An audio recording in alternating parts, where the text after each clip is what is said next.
اور ان کی اولاد نے بھی ایمان میں ان کی پیروی کی، اس سے معلوم ہوتا ہے کہ انسانوں کی اولاد کو اسی کی خواہش کے مطابق اس کے ساتھ ہی رکھا جائے گا۔ لوگ جنت میں جائیں گے تو یقیناً یہ وہ لوگ ہوں گے جنہوں نے اس دنیا میں نیک عمل کیے ہوں گے، جبکہ ایسے لوگ بھی ہوں گے جنہوں نے گناہ کیے ہوں گے، لیکن اپنے گناہوں پر شرمندہ ہو کر اس دنیا میں ہی اللہ تعالیٰ سے معافی مانگ لی ہو اور سچے دل سے توبہ استغفار کر لیا ہو، تو اللہ تعالیٰ ان کو معاف فرما کر جنت میں داخل کرے گا، جہاں اللہ تعالیٰ ان کی ہر خواہش پوری فرما دے گا۔ اور یقیناً اس کی خواہش میں سے خواہش یہ بھی ہوگی کہ دنیا میں اسے جو بھی گناہ سرزد ہو چکے ہوں یا کوئی گناہ والے اعمال اس نے کیے ہوں تو اسے وہ تمام اعمال بھلا دیے جائیں،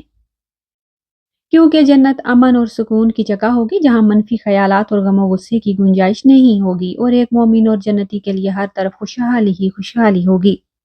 سورۃ بقرہ آیت نمبر 25 میں ارشاد باری تعالیٰ ہے، اور جو لوگ ایمان لائے اور نیک عمل کرتے رہے ان کو خوشخبری سنا دو کہ ان کے لیے جنت کے باغ ہیں جن کے نیچے نہریں بہہ رہی ہیں، اور جب انہیں ان میں سے کسی قسم کا کھانا کھانے کو دیا جائے تو کہیں گے یہ تو وہی ہے جو ہم کو پہلے بتایا گیا تھا، اور انہیں ایک دوسرے کے ہم شکل بھی دیے جائیں گے، اور وہاں ان کے لیے پاک بیویاں ہوں گی اور وہ جنت میں ہمیشہ رہیں گے۔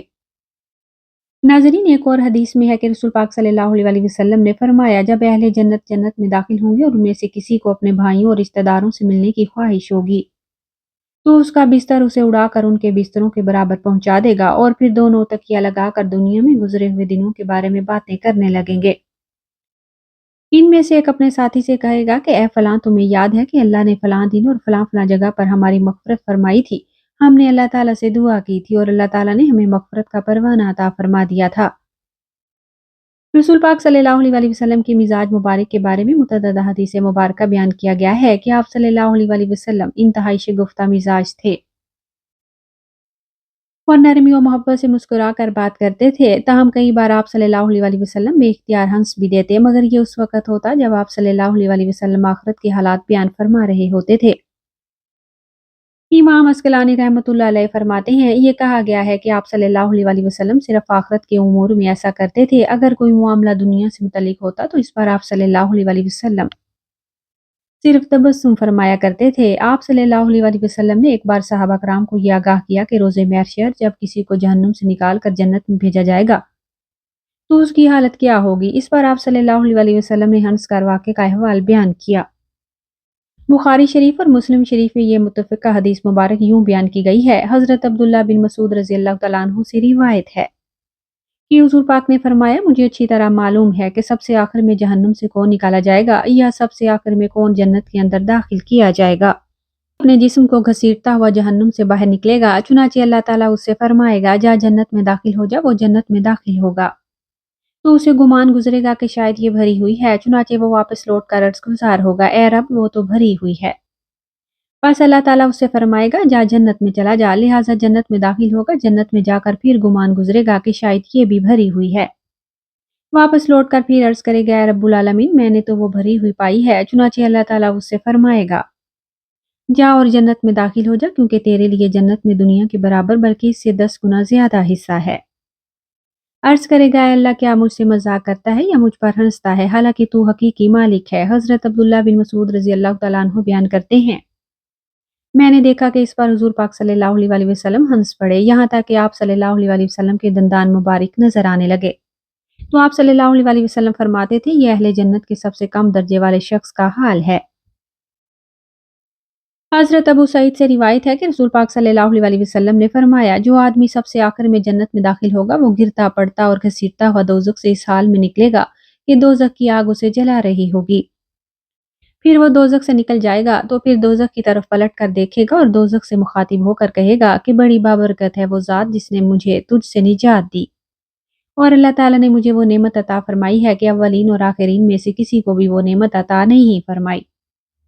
پھر اس کے لیے ایک درخت بلند کیا جائے گا، وہ آدمی کہے گا، اے میرے پروردگار مجھے اس درخت کے قریب کر دیجئے تاکہ میں اس کے سائے کو حاصل کر سکوں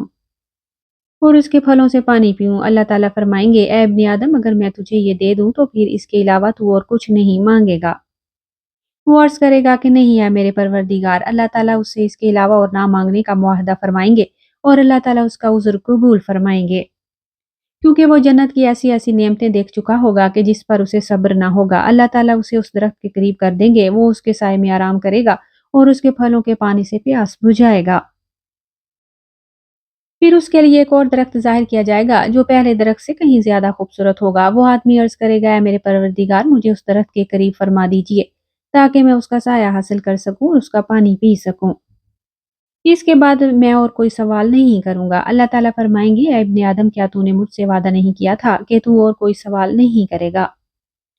اور اب اگر تجھے اس درخت کے قریب پہنچا دیا تو پھر تو اور سوال کرے گا۔ اللہ تعالیٰ پھر اسے اس کا وعدہ لیں گے کہ وہ اور کوئی سوال نہیں کرے گا،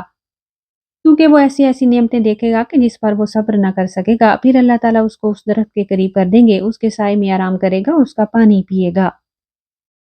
پھر اسے جنت کے دروازے پر ایک درخت دکھایا جائے گا جو پہلے دونوں درختوں سے زیادہ خوبصورت ہوگا۔ وہ آدمی کہے گا، اے میرے رب، مجھے اس درخت کے قریب فرما دیجیے تاکہ میں اس کے سائے میں آرام کروں اور پھر اس کا پانی پیوں۔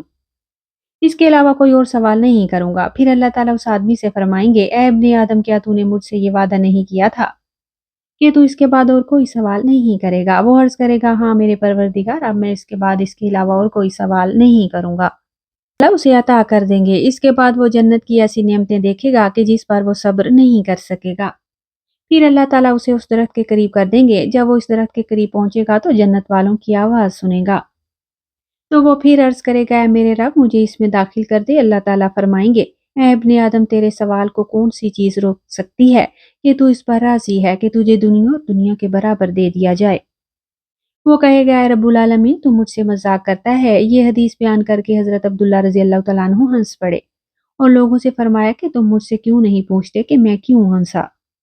لوگوں نے کہا کہ آپ کس وجہ سے ہنسے؟ فرمایا، رسول پاک صلی اللہ علیہ وسلم اسی طرح ہنستے تھے۔ فرمایا، اللہ تعالیٰ کے ہنسنے کی وجہ سے جب وہ آدمی کہے گا کہ آپ رب العالمین ہونے کے باوجود مجھ سے مذاق فرما رہے ہیں، تو اللہ تعالیٰ فرمائے گا کہ میں تجھ سے مذاق نہیں کرتا، مگر جو چاہوں کرنے پر قادر ہوں۔ اللہ تعالیٰ سے دعا ہے کہ وہ ہمیں بھی اس دنیا کی آزمائش میں کامیابی عطا فرمائے اور ہمارا خاتمہ ایمان پر فرمائے، آمین۔